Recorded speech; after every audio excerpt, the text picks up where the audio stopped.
नमस्कार दोस्तों। नम आंखों लिए एक नई कंपनी के ऑफिस में शहर से सबसे बड़े बिजनेसमैन का लड़का। शहर की लड़कियां मरती थीं, लुक में वह किसी राजकुमार या हीरो से कम नहीं। आज बहुत उदास एक नई कंपनी के ऑफिस में पिछले 3 घंटे से एक मुलाकात के लिए बेचैन बैठा था। हर 15 मिनट में रिसेप्शन पर बैठी लड़की से बार बार पूछ रहा था, क्या सर फ्री हुए, क्या सर फ्री हुए। जिसकी तनख्वाह उसके ड्राइवर से भी कम थी, आज वह रिसेप्शनिस्ट उस लड़के पर चिल्लाकर बोली, आप अपनी जगह पर शांत बैठें, जब वक्त आएगा मैं आपको बता दूंगी।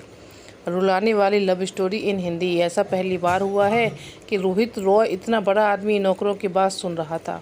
बात कुछ ऐसी थी कि रोहित रॉय की कंपनी दिवालिया होने वाली थी और उसको सारी उम्मीद इस नई कंपनी के मालिक से थी। शायद यह कंपनी का मालिक उसको दिवालिया होने से बचा ले। 3-4 घंटे के बाद रिसेप्शनिस्ट उससे बोली, अब आप मैडम के केबिन में जा सकते हैं। बॉस के तक जाने से पहले रोहित को यह पता चल गया, इस कंपनी का बॉस कोई लड़का नहीं बल्कि एक लड़की है। केबिन में पहुंचकर रोहित जब बॉस को देखता है तो दंग रह जाता है और कहता है, तुम और इस कंपनी की बॉस हो? यह हो ही नहीं सकता। जाओ, जाकर बॉस को बुलाओ। क्यों, मैं तुम्हें बॉस नहीं लगती?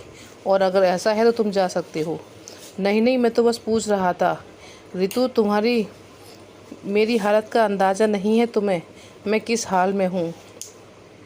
तुम अपनी ज़बान से मेरा नाम मत लो। मैडम कहो मुझे, नहीं तो धक्के मारकर ऑफिस से निकलवा दूंगी।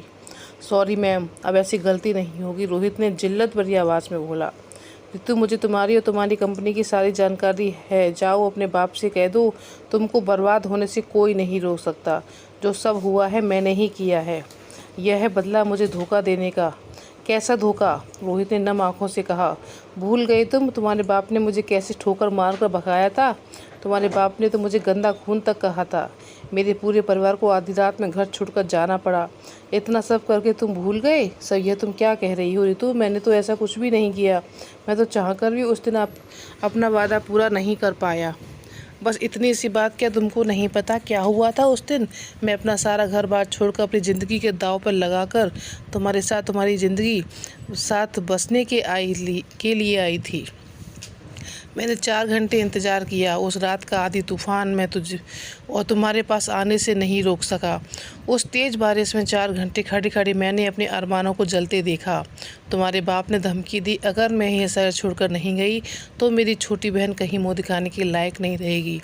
तुम्हारा बाप 20 लोगों के साथ मेरे घर पर आया और मेरा घर पूरा जला दिया। तुमको कुछ भी नहीं पता कैसे मैं आधी रात को अपने परिवार के साथ शहर छोड़कर भागी? कैसे मेहनत मजदूरी करके मैंने अपने परिवार को पाला, छोटी बहन को पढ़ाया? तुम्हें कुछ भी नहीं मालूम? तुम्हें कैसे मालूम होगा?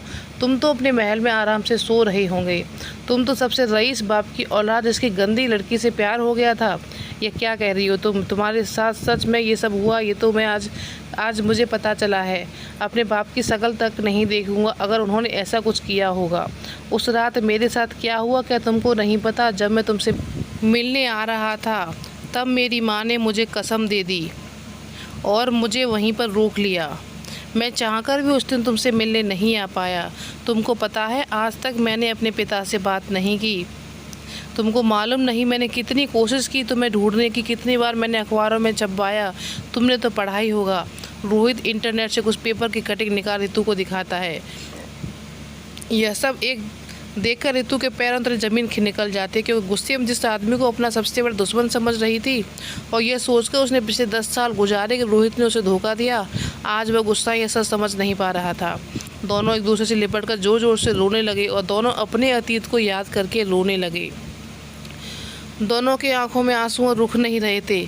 10 साल पहले रितु रोहित के ऑफिस में काम करने के लिए आई थी। बिजनेस में बहुत होशियार, एक सीधी सी लड़की जिसको अपने मालिक के लड़के से प्यार हो जाता है।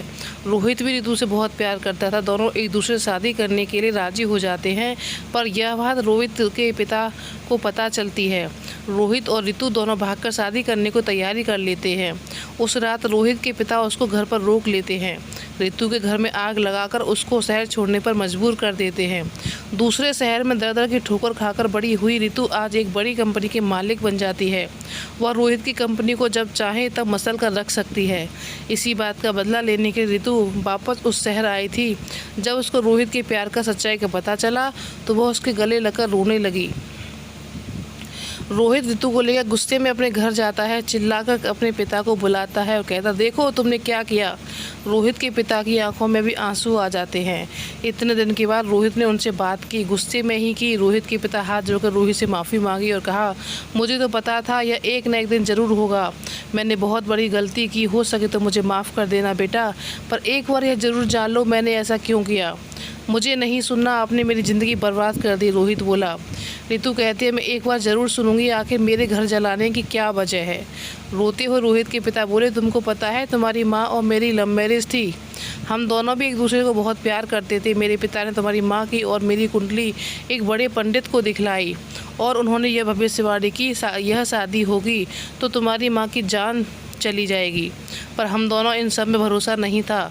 पर तुम्हारी माँ के जानने के बाद मैं यह भी नहीं चाहता था कि तुम दोनों के साथ भी ऐसा हो। जब मुझे पता चला तुम और रितु एक दूसरे को प्यार करते हो तो मैं तुम दोनों की कुंडली उसी पंडित को दिखाई और उसने तुम दोनों के बारे में वही बात कही। जिस दुख में जी रहा हूँ वही तुम लोगों को ना मिले, इसलिए मैंने यह सब किया। पर क्या तुमको पता है रितु की कंपनी इतनी बड़ी कैसे हो गई? वो अज्ञात डोनर कौन है जिसने तुम्हारी कंपनी पर इतना सारा पैसा लगाया? वह मैं हूँ।